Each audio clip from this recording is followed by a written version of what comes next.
Next week, one of the biggest pieces of Governor Markell's 2012 budget is discussed before the Joint Finance Committee. That would be the Health and Human Services budget. Here to discuss that and other issues facing the health of the state is our first person this week, Secretary Rita Landgraf. Secretary, thank you very much for joining us on First Person. All right, first of all, for those who may not know exactly what your agency is all about 28 cents of every dollar that goes into the budget goes to your agency. Where is that money going? Okay, and the Department of Health and Social Services is the second largest budget department for the state of Delaware, education being at 32 cents. The department actually has about 12 divisions that we're responsible for. Our mission is to promote good health and well-being. We do that through our Division of Public Health, promote self-sufficiency, and to protect vulnerable populations. So all those programs that support our general population in those categories fall under the auspice of the Department of Health and Social Services. All right, and next week is a big week for you. 4 days in front of the JFC in the Senate chamber, correct? That's correct. And how does that unfold? What will you be doing there? Obviously, you'll be asking for money, hoping that certain money isn't cut. Explain how that works. Well, and actually, because of the state of our economy, this is a very critical time for the state of Delaware, and along with that, the department is facing some very difficult decisions. There is pain, as the governor has stated in his budget release in this budget. We are experiencing that pain ourselves. However, we are trying to navigate through this course.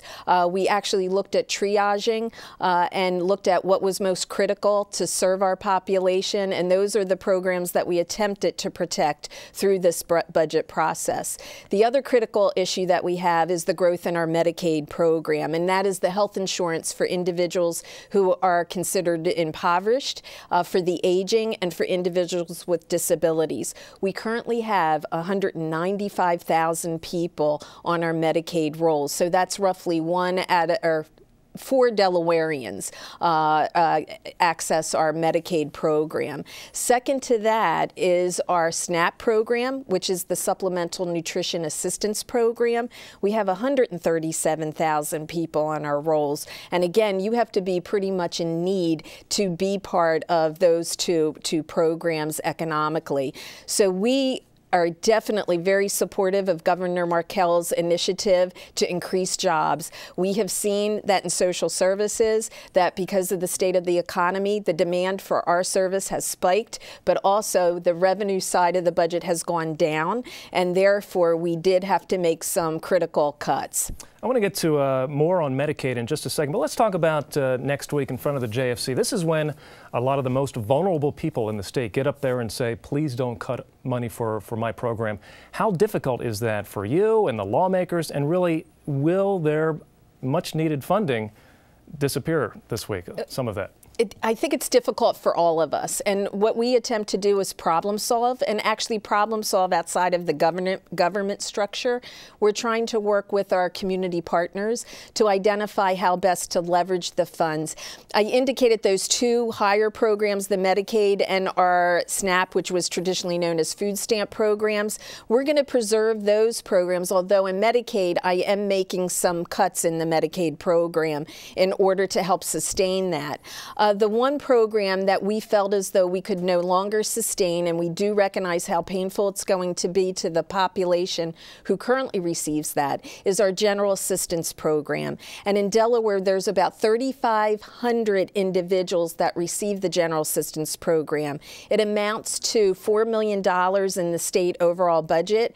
For the individual, it amounts to $95 a month. So we know that these individuals are indeed going to take a hit through that loss of $95.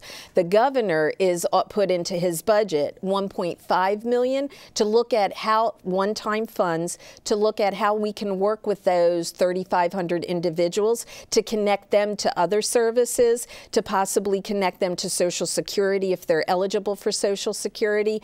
But that's the area that I really could get some support from the community network and how to best problem solve with that population. That population is primarily primarily single adults. Children used to be in that population. We successfully, a couple of months ago, moved children out of that population and put them into a program known as TANF, the Aid to Needy Families Fund, and they're able to be supported through there. So again, Bill, we know we're making some very, very difficult decisions, but we do hope to work with others and problem solve through it. And like you said, $600 million is going to Medicaid. That's a number that's absolutely exploding. Can the state of Delaware sustain that? Or will that affect some of those other programs that really need the funding as well?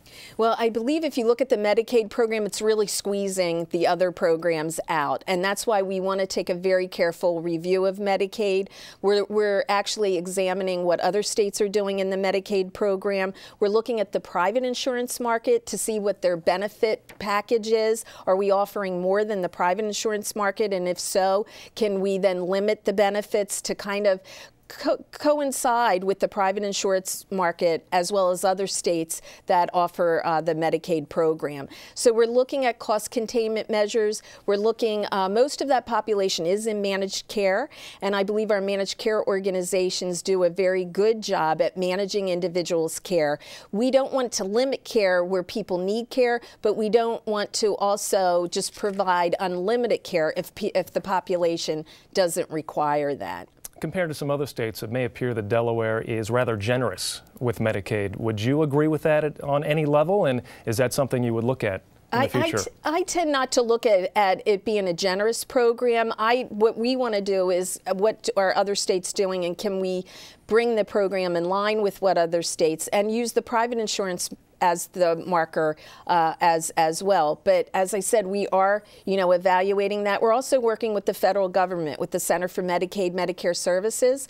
Secretary Sebelius issued a letter a couple weeks ago identifying that they really want to give states more flexibility in the delivery of the Medicaid program. Medicaid is a shared program with the federal government, so we will actually be meeting with them this week to kind of get better insights on what Delaware is able to do as we administer Medicaid and bring down that cost. And what can you do, still talking about Medicaid, as the older population really starts to explode here in the next decade or so? How is that going to affect Medicaid?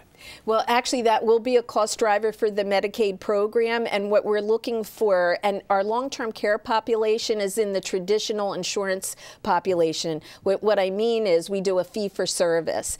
We're looking at actually transitioning into a managed care organization for our long-term care population.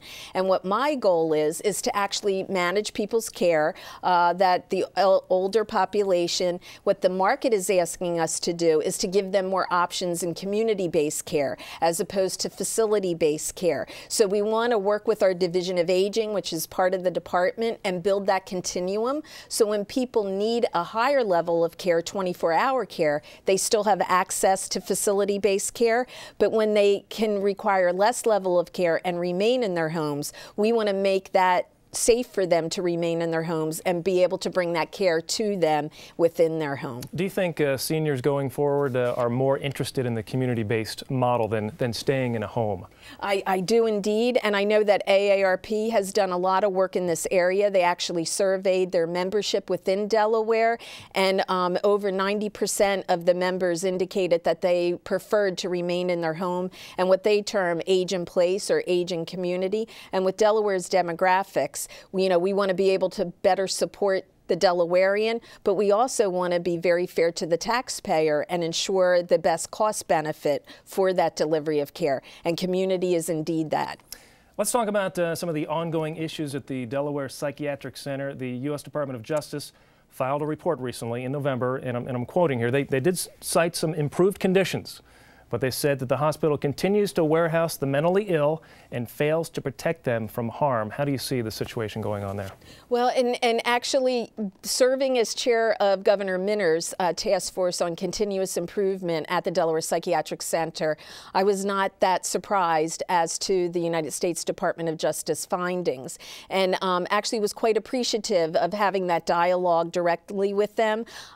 We do have 75 individuals who are clinically stable hospitalized to return to their communities who have not, who have actually lived at the Delaware Psychiatric Center for decades. So they are highly an institutionalized population. Governor Markell has provided me $3.5 million in this fiscal year 12 budget to begin addressing that issue, and we're looking at moving 25 people out within fiscal year 12 and then progressively continuing to move people out into the community and ensuring that they have the appropriate support systems to support them within the community setting. Rita Landgraf, Secretary of Health and Human Services, thank you for being this week's First Person.